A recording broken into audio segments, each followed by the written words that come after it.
था आपका हमारे YouTube channel Rahul GH school पे। फ्रेंड्स, आज का न्यूज़पेपर जब खोला उसमें देखा कि यूएस कॉमर्स सेक्रेटरी मिस्टर लुटेनिक ने जो स्टेटमेंट दिया कि H1B वीज़ा जो है एक स्कैम है, इसके तहत एक खास देश को फ़ायदा पहुंच रहा है, उसका गलत इस्तेमाल कर रहा है यूएस की कंपनियां। ये ऐसा स्टेटमेंट यूएस कॉमर्स सेक्रेटरी ने दिया, तो लगा कि एक इस पर छोटी सी जानकारी दर्शकों को भी शेयर किया जाए कि H1 वीज़ा क्या है, इसका हिस्ट्री क्या है, यूएस में इमिग्रेशन का इतना इशू क्यों रहता है, इतना मैटर सेंसिटिव क्यों है कि आज लेफ्ट विंग और राइट विंग दोनों सुर में सुर मिला के H1B वीज़ा का विरोध कर रहे हैं। दोस्तों, तो इस छोटे से लेक्चर में हम लोग देखेंगे कि H1B वीज़ा क्या है, यह कब आया, यह कैसे काम करता है, अमेरिका के कुछ इसके पक्ष और कुछ इसके विपक्ष में क्या बोल रहे हैं, आपका सोच क्या है, इंडिया के पर्सपेक्टिव से H1B वीज़ा कितना महत्वपूर्ण। तो देर न करते हुए शुरू करते हैं। दोस्तों, H1B वीज़ा क्यों आया, कब आया, इसको समझने के लिए सबसे पहले इतिहास में फिर से गोता लगाना पड़ेगा। तो चलते इतिहास में, छोटी सी इतिहास का झलक लेके आते हैं। दोस्तों, हम लोग जानते हैं कि 1861 से 65 तक अमेरिका में सिविल वार रहा, जिसमें नॉर्थ और साउथ के बीच इशू रहा, ब्लैक को राइट दे न दे, इसके लिए सिविल वार हुआ। 1965 में जब 1865 में जब सिविल वार खत्म हुआ, तब अमेरिका प्रोस्पेरिटी के रास्ते पे चल निकला और 1914 आते आते तक यह जर्मनी और ब्रिटेन से आगे निकल गया। दोस्तों, यही समय था जब कहा जाता है कि 1860 से 1925-24 तक यूएस में टोटल इमिग्रेशन की संख्या 30 मिलियन क्रॉस कर गई थी। तो आप एक लिंक यहाँ से कर सकते हैं कि इमिग्रेशन के कारण यूएस में आर्थिक बूम आई थी, क्योंकि यहाँ लेबर की कमी नहीं थी, तो ढेर सारे इसे चीप लेबर मिले, वर्क फुल हैंड मिला, जिसके कारण अमेरिका जो बूम किया इकोनॉमी में, उसका एक रीज़न ये भी। आगे चल के 1925 में जब इमिग्रेशन बहुत बढ़ने लगा, तो जॉनसन रीड एक्ट आया, जिसमें एनुअल कोटा लाया गया कि 1.5 लाख से ज़्यादा इमिग्रेशन देश में नहीं लाया जा सकता। फिर 1965 में फिर एक कानून लाया गया जिसमें यह कहा गया कि अब एनुअल कोटा ख़त्म कर दिया जाए और फैमिली ओरिएंटेशन पे जोर दिया जाए। अर्थात अगर आप यूएस में हैं तो आपके फैमिली से जुड़े मेंबर को सिटीजनशिप देने की बात की गई। 20% वर्कफोर्स के लिए भी तय किया गया। तो जब अमेरिका का इतिहास आप देखिएगा तो हमेशा से एक इमिग्रेशन का इशू जो है एक वहाँ का मुद्दा रहा है पॉलिटिकल पार्टियों के बीच। जैसे भारत में भी बहुत सारे चुनावी मुद्दे रहते हैं, तो उसी तरह इमिग्रेशन एक सेंसिटिव इशू है अमेरिका का। बात आती है 1990। यूएसएसआर कमजोर पड़ चुका था। अमेरिका में आईटी बूम, पूरे वर्ल्ड में आईटी बूम आया था, जिसमें टेक्नोलॉजी में लीड कर रहा था अमेरिका। दुनिया की नज़रों में अमेरिका गोल्डन डूर था। दुनिया भर के लोग अमेरिका जाना चाहते थे और इसी समय उन टैलेंटेड लोगों के लिए अपॉर्चुनिटी आई। 1990 में क्रांति आई, आईटी बूम आया, जिसमें काम करने के लिए स्किल्ड पर्सन की ज़रूरत थी, जो अमेरिका फुलफिल नहीं कर पा रहा था। तो इसी समय एक जुगाड़ कह सकते हैं, 1990 में एक इमिग्रेशन एक्ट 1990 के तहत ये वीज़ा का कंसेप्ट लाया गया, H1B वीज़ा।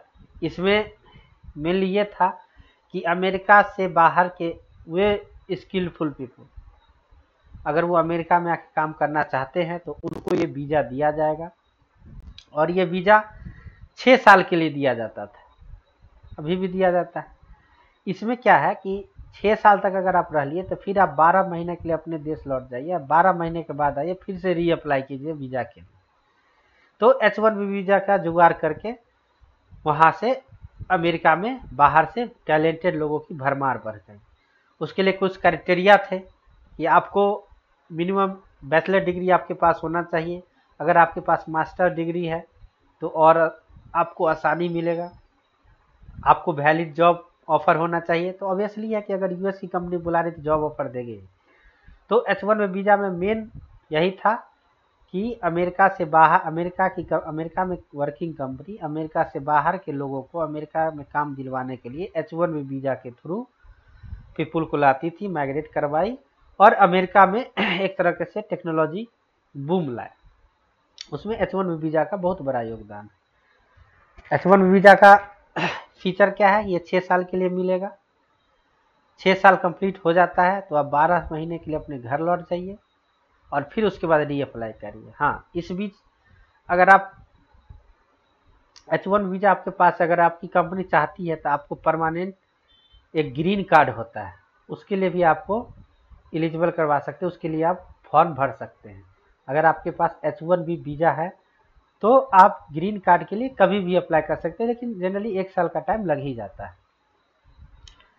और अभी जो H1 वीज़ा का है उसमें है 85,000 हर एक साल का कोटा है, जिसमें से 20,000 जो है एडवांस डिग्री होल्डर के लिए भी शामिल है। अब ग्रीन कार्ड क्या है, H1 वीज़ा समझ गए कि अगर आप पहली बार यूएसए जा रहे हैं हम करने के लिए, आपको वहां से जॉब ऑफर मिला है तो H1B वीज़ा के थ्रू आप जाइए। अब ग्रीन कार्ड क्या है, यह किन आदमियों को मिलता है, तो ये फैमिली बेस्ड है। जैसे प्रियंका चोपड़ा ने निक जोन्स से शादी की तो वो ग्रीन कार्ड के लिए एलिजिबल है। एम्प्लॉयमेंट बेस्ड, H1 वीज़ा के बाद का स्टेप है ग्रीन कार्ड। तो अगर आपको ग्रीन कार्ड एक बार मिल जाता है, मतलब H1 वीज़ा आपके पास है, आपने अप्लाई किया ग्रीन कार्ड का, अगर आपको मिल गया ग्रीन कार्ड तो वो आपको एक तरीके से lawful permanent resident of US बना देगी। मतलब आप वैलिड रेसिडेंट हो गए यूएसए के। आप कोई ये नहीं कहेगा कि तुम मेहमान हो, 6 साल के लिए आए हो या कुछ के लिए आए हो। आप पूरे अमेरिका में कहीं भी काम कर सकते हैं। आप अपने फैमिली मेंबर के लिए ग्रीन कार्ड के लिए अप्लाई कर सकते हैं।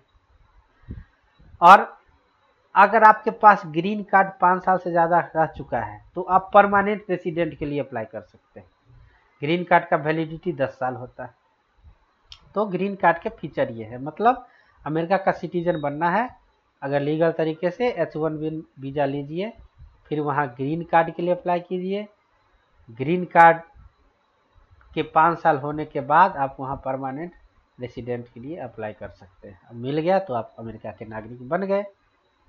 दोस्तों यही है H1B वीज़ा और ग्रीन कार्ड। ग्रीन कार्ड का वैलिडिटी 10 साल, मतलब H1B वीज़ा का नेक्स्ट स्टेज है ग्रीन कार्ड। ग्रीन कार्ड मिलने का एक जो है रोड है वो है कि एम्प्लॉयमेंट बेस्ड है, फैमिली बेस्ड भी है। तो यहाँ तक हम लोग समझ गए H1 वीज़ा और ग्रीन कार्ड। अब हम लोग देखेंगे H1B वीज़ा और यूएसए, क्या इसके कुछ लोग इसके फेवर में हैं, कुछ लोग इसके क्रिटिक्स में हैं। क्रिटिसाइज के मैक्सिमम लोग क्रिटिसाइज कर रहे हैं, उनका क्या थेसिस है, फेवर में क्या थेसिस है, ये हम लोग देखेंगे। तो बहुत सारे लोगों का वहाँ सोचना है कि H1 वीज़ा से क्या होता है कि हाईली स्किल्ड लोग आते हैं जो कि प्रोडक्शन और इनोवेशन में बहुत हेल्प करते हैं। वहाँ का टेक्नोलॉजी जो आज इतना है बढ़ा हुआ, उसमें इमिग्रेशन का बहुत बड़ा रोल है। इसका उदाहरण यही से लगते हैं कि एलन मस्क, गूगल के जो संस्थापक है, और टेस्ला के एलन मस्क, ये सारे इमिग्रेंट ही, ये बाहर से ही आए। तो समझ सकते हैं कि अमेरिका के टेक्नोलॉजी में H1B वीज़ा का कितना योगदान है। वहाँ की एक एजेंसी है अमेरिकन इमिग्रेशन काउंसिल, जो ये बताती है कि अमेरिका में टोटल 8 कंपनियों ने 2019 में कोविड के दौरान जो वैक्सीन है उसको बनाने में सहायता की थी या योगदान रहा था। तो उन 8 कंपनियों ने 2010 से 2019 के बीच लगभग 3,000 एक्सपर्ट को इमिग्रेट ही किया गया। मतलब यहाँ से एक रीजन पता चलता है कि वैक्सीन बनाने में भी अगर किसी का योगदान था वो मैक्सिमम इमिग्रेंट का ही योगदान था। डोनाल्ड ट्रंप भी इस साल जनवरी में कह चुके हैं कि H1 वीज़ा के थ्रू कॉम्पिटेंट और ग्रेट पीपुल अमेरिका में आते हैं और अमेरिका के विकास में हेल्प करते हैं। हालांकि डोनाल्ड ट्रंप का स्टेटमेंट तो कई बार बदलते रहता है। अभी उनका और मस्क साहब का जो आर्गूमेंट हुआ या कह सकते हैं संबंध विच्छेद जो हुआ है, उसका मेन रीजन ये इमिग्रेंट पॉलिसी ही कहा जाता है। ट्रंप साहब इसके पक्ष में नहीं है। हमेशा से रिपब्लिकन पार्टी जो है उसका एक होता है कि बहुत सारे पार्टी का कॉमन एजेंडा है, उसमें से इमिग्रेशन इशू भी उसका एक एजेंडा रहा। तो हम लोग देख सकते हैं कि पक्ष में क्या है, आप विपक्ष में क्या है, क्यों बहुत सारे लोग इसका क्रिटिसाइज करते हैं। वो कहते हैं कि यह अमेरिकी पीपल को अमेरिका से ही बेदखल करने का एक तरीके से साजिश है। कंपनियां बहुत ह्यूज मनी बनाती हैं, क्योंकि जो वीजा होल्डर होते हैं उनका जो एवरेज पैकेज है, एनुअल पैकेज, वो लगभग $60,000 का है। और जो अमेरिकी पीपल को अगर कोई कंपनी काम लगवाएगी तो उसको 75 देना पड़ेगा। मतलब अगर कोई आपने खोला है, अगर आप इमिग्रेंट वीजा धारक को ले जाते हैं तो आपको एनुअल खर्चा लगभग $65,000 आएगा, लेकिन अमेरिका के आदमी को वहाँ रोजगार दीजिएगा तो $75,000 कहा जाता है। तो जो क्रिटिक्स है यही कहते हैं कि इससे कंपनियां अमेरिकी पीपल के हितों को दूर करते हुए अपना पैसा बनाने के चक्कर में अमेरिका में बाहर से लोग भर रही है और अमेरिका के लोगों का हक खा रही है। हालांकि अभी जो मैंने डिस्कस किया AIC data, American immigration council का डाटा, वो कुछ अलग बोलता है। वो बोलता है कि वीजा होल्डर को ही मैक्सिमम केस में ज़्यादा सैलरी दिया जाता है। कुछ लोगों का कहना है कि अमेरिकी पीपल जॉब, एक तो AI के आने से जॉब जा रहा है, ऊपर से H1 वीजा के आने से, तो अमेरिकी पीपल जाए तो जाएगा। लुटेनिक साहब तो ये भी कहते हैं कि हमारे यहाँ अभी भी 2.5 लाख के आसपास आदमी जो है लाइन में खड़े हैं ग्रीन कार्ड के लिए। और आपको पता ही है ग्रीन कार्ड का वहाँ पे किया गया कि 5 मिलियन दीजिए और ग्रीन कार्ड पाइए। तो वो बोले कि हम तो H1B वीज़ा जैसे स्कैम को ख़त्म करके हम ग्रीन कार्ड का इसको बढ़ोतरी देंगे और लगभग हम $1 ट्रिलियन हर एक साल अर्न करेंगे। तो दोस्तों ये कुछ पक्ष के हैं, कुछ विपक्ष के साइड है। पक्ष वाले का कहना है कि मार्केट में कंपटीशन रहना चाहिए, टैलेंटेड लोगों का मार्केट में लगातार आना जारी रहना चाहिए, क्योंकि अमेरिका के आज जहां तक है उसमें माइग्रेंट पीपुल का बहुत बड़ा योगदान है। हमने 1860 से 1924 में भी देखा, जब इकोनॉमी बूम हुआ है तो उस समय माइग्रेंट का बहुत बड़ा योगदान था। उस समय माइग्रेंट बहुत बड़े नंबर में आए थे, तो एक लिंक वहाँ बैठता है। फिर 1990 में जब IT बूम आया था तो उस समय भी H1 वीज़ा के थ्रू काफ़ी संख्या में माइग्रेंट को लाके और अमेरिका के टेक्नोलॉजी को बहुत हेल्प मिला था। विपक्ष वाले कहते हैं कि अमेरिकी पीपल का हक छीना जा रहा है। दोस्तों 2015 से जब डाटा एक देखा गया है तो देखा गया कि लगभग 70% से ज़्यादा, कि सपोज 100 वीज़ा अगर उससे 10 लाख या 70% कर लीजिए कि 70% से ज़्यादा वीज़ा जो है इंडियन को मिला है 2015 से। तो आप समझ सकते हैं कि इंडिया के लिए कितना महत्वपूर्ण है।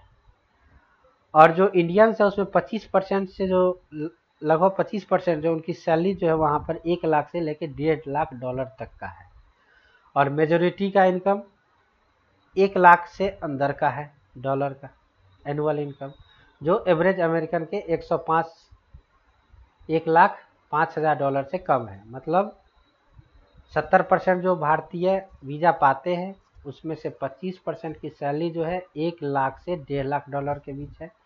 बाकी मेजोरिटी का जो एनुअल इनकम है वो 1 लाख से कम है, जबकि एवरेज अमेरिकन सेम जॉब के लिए 1 लाख से ज़्यादा लेते हैं। तो इसी कारण कह सकते हैं कि इंडियन पीपल की मांग ज़्यादा है, इंडियन पीपल ज़्यादा टैलेंटेड हैं। दोस्तों इंडिया के लिए ये क्यों महत्वपूर्ण है, इसका भी रीज़न है कि मान लीजिए कि ज़्यादा अगर इंडियन अमेरिका में जाके रहते हैं तो ऑब्वियसली वहाँ से ज़्यादा डॉलर इंडिया में आएगा, तो इंडिया में फॉरेन रिजर्व बढ़ेगा।